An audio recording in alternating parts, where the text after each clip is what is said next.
Lethal Enforcers 2 Gunfighters.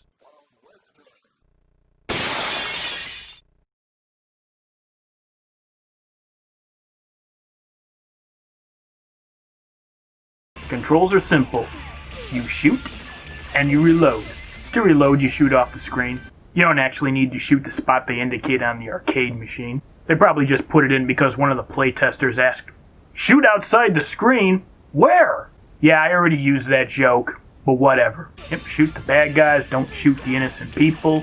If you're hit by an attack, you'll lose a life and any power-up you may have. If you shoot an innocent person, you will lose 1 life. It will also affect your rank at the end of the stage. You earn extra lives by racking up enough points. Some enemies attack with projectiles. They can be shot down. Power-ups can be found throughout the game. Pick them up by shooting them. You'll lose them if you get hurt, or when you beat the stage, unfortunately. You can't bring it with you. Once again, some of the destructible objects can be used to take out bad guys, but it's greatly toned down. You can only do it at one point on the PlayStation. Sega ports don't even seem to have any opportunities. At the end of the level, you receive a rank based on your performance. There are 2 pieces of criteria. First, you'll be assigned a rank based on your accuracy. Second, if you shoot any innocent people, your rank is dropped by 1. There are 5 or 6 ranks. Some versions don't use them all. Marshall. The criteria also varies between versions. For those of you playing the Sega ports, you'll be happy to know performance quotas are gone. You don't have to worry about any of that stuff. Your default weapon is a revolver, holds 6 bullets, just like the weapon from the first game, but I guess revolvers don't really change much, do they? Bit of a unique weapon, doesn't have a direct counterpart to the first game. I guess the closest equivalent would be the automatic. Holds 12 shots, slightly bigger hit radius than normal, also has penetration. Of course that works both ways. On the Sega ports it loses its penetration. It's also not as powerful, so an enemy might survive a shot. However, it is rare. I don't recall ever seeing that in the other versions. Now this one's a keeper. Basically the revolver times 2. Like the rifle from the previous game, since you're dual-wielding guns, every time you pull the trigger you fire 2 shots. Second shot is a little random, but generally it goes where the first shot does.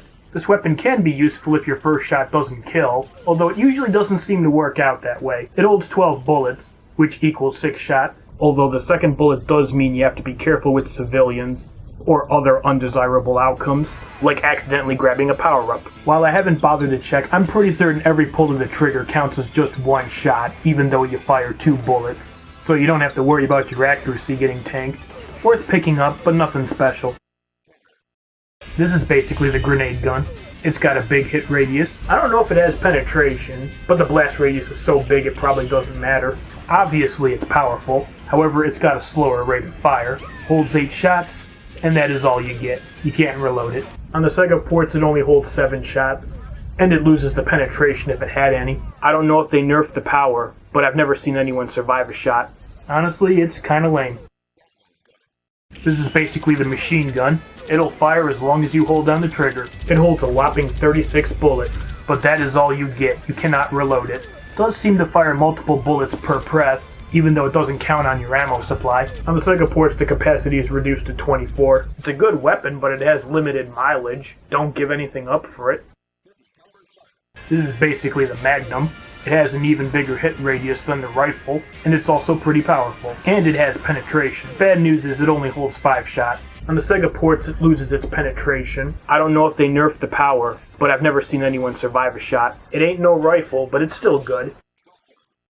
Well, this is just like the shotgun from the first game. This weapon's got a really big hit radius, and it's also very powerful. Just make sure no civilians happen to occupy that space too. Holds 6 shots. On the Sega ports they might have reduced the power, but I've never seen anyone live. Good weapon, but they don't appear very often. All of the home ports only have 1 shotgun in the entire game. Your generic enemies appear everywhere, except during boss fights. Shoot them before they shoot you, or stab, or blow up, however they choose to attack. This time around, sometimes they'll survive a shot and you'll have to shoot them again. It does seem usually that a chest or head shot will kill them. Likewise, hitting them in the arms or legs is less likely to kill them, but sometimes they'll live or die regardless, so you can't be sure. Honestly, it might just be random. As far as I know, no one survives the second shot. More powerful weapons will kill them with one shot. Well, almost always. It's extremely rare for them to live. I have seen enemies survive rifle shots on the Sega ports, but not any other versions, and none of the presumably more powerful weapons. They do have some self-preservation. If you shoot and narrowly miss, they might duck back into cover without shooting, although not all enemies will do this. However, none of them do this on the home ports. Sometimes they'll pop up with a hostage.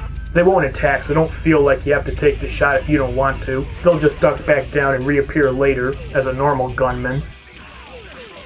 Some bad guys will run across the screen while shooting. They're extremely dangerous, and even more so than the previous game. They'll hit you multiple times before leaving the screen. Some of these guys will hit you every other step. These thugs take several shots to put down. The durability varies on the home ports. On the PlayStation, they all die with one hit. There's a few other tough guys in the game, but they're all unique.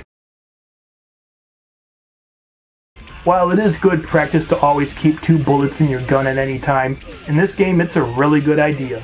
You never know when you're going to need a second bullet to finish someone off. The rifle is, hands down, the best power-up in the game. Don't give it up for anything. It's got a big magazine, it's powerful, it shoots through objects. What's not to like? On the other hand, don't bother with a cannon or Gatling gun if you already have a weapon. Feel free to shoot the destructible objects if you ever get a chance. Not only is it fun, it's worth points, and those get you extra lives, and you're probably gonna want them. Well, if you need some extra help, there isn't a whole lot here. The only cheats I know are for the Sega CD, and they're not all that useful. You enter them at the title screen when it tells you to press start. You gotta enter the code fast before the demo kicks in. You'll need to use the controller for this. Fortunately, the codes are good until you turn off the game. Okay, first up is the level select. This one should be a little bit familiar. You press up, up, down, down, left, right, A, B, C. Yeah, you see what they did there? Now you can play the stages in any order. Notice I said in any order. Unfortunately, you can't just jump to the final stage, beat it, and see the ending. You still have to beat the other 4 stages. Then there's the blood code, also known as the realistic mode. Now you get blood when you shoot the bad guys, and you can perform fatalities. Unfortunately, I have not figured out how to do so yet. Sadly, none of that's of any help, but follow my lead and you just might survive this game.